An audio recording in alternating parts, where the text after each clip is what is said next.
Spiral Dial. Sci-fi with a soundscape.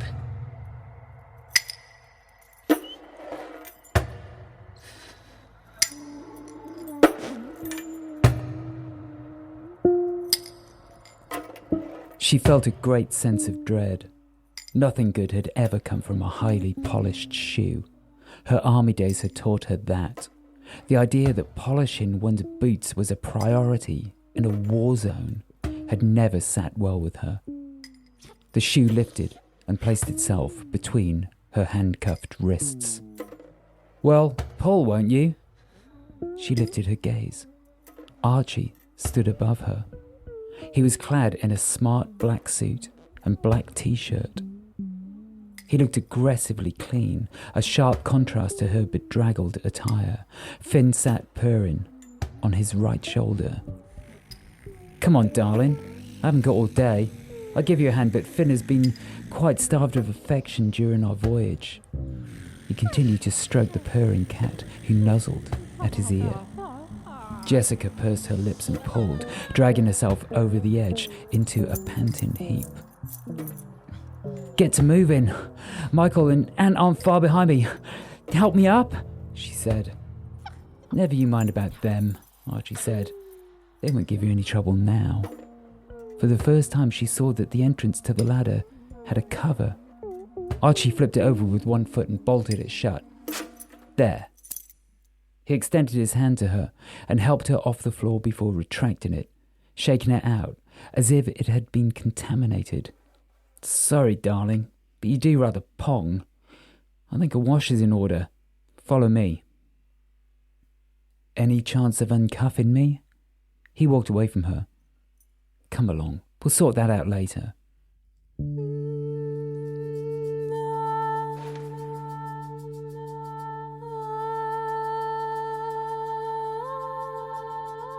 She looked around her. The familiar green and purple velvet decor surrounded her. No sounds ascended from the hatch. It seemed safe enough, but something felt wrong. She couldn't quite put her finger on it, though. She followed Archie and eventually emerged into a long, winding corridor. A wave of fresh air hit her. The sea. She had not realized how oppressive the air had been below ground. She took a deep breath, savouring the taste of the salt on her tongue. It was almost as good as a drink. A drink? When had she last eaten? She started to feel decidedly peckish. Was it possible that everything had returned to normal? She supposed it was, and yet the ship felt eerily empty. The sea extended in every direction, a faceless blue mass with no hint of land on the horizon. She felt very far from home. Archie opened her room and seated himself on her bed. Everything remained unchanged. The desk with its strong scent of beer, the bedspread neatly folded, the four-poster bed with its intricate spiral arms, the wardrobe. She shuddered to remember the horrors which had emanated from the wardrobe. "Have a wash, and then we'll talk." "How am I meant to wash with these on?" "I'm sure you'll work it out, darling. I simply don't have access to the key right now. But don't worry, I'll explain everything after you've dealt with the smell."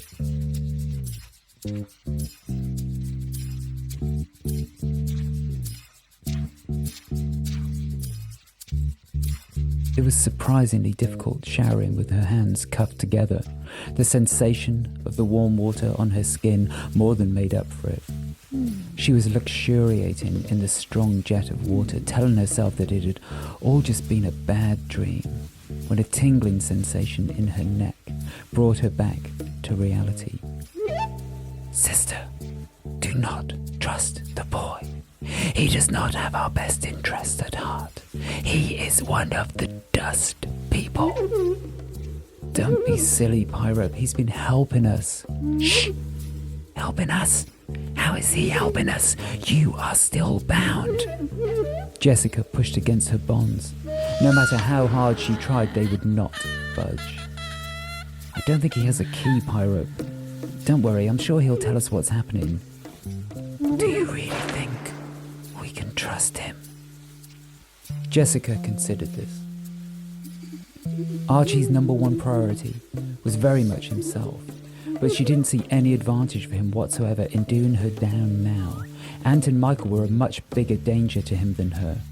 And as for the captain, it was quite clear that he was terrified of them.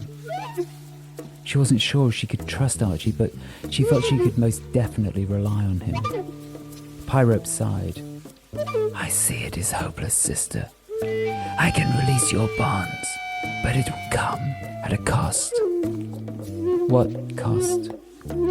They will know then that I am here. They must not find out that I have come up with you. Then we are truly lost. What do you mean, they? Shh! He will hear you. Get a move on, Jessica, Archie said. Places to be, you know. Come in, she said, hastily drying herself. I'm sure that he will release me, Pyrope, if he can. She took a seat on the bed. It felt so much better to be clean. Finn jumped over onto her lap, purring his approval. You really do clean up rather well, Archie said. As do you, Jessica said. Now tell me, what on earth is going on?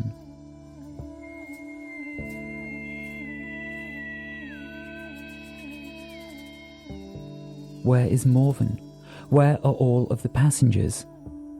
I will take you to them now, Archie said. Some of them need medical attention. They would appreciate your help.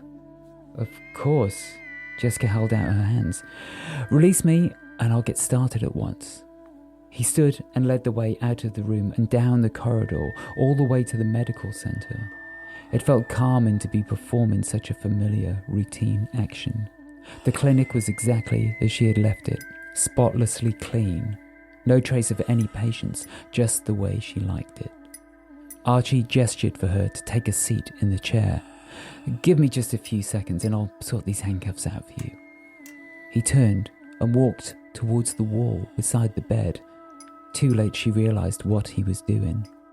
She felt her hands drawn apart by an inexorable force, pulling them towards the arms of the chair.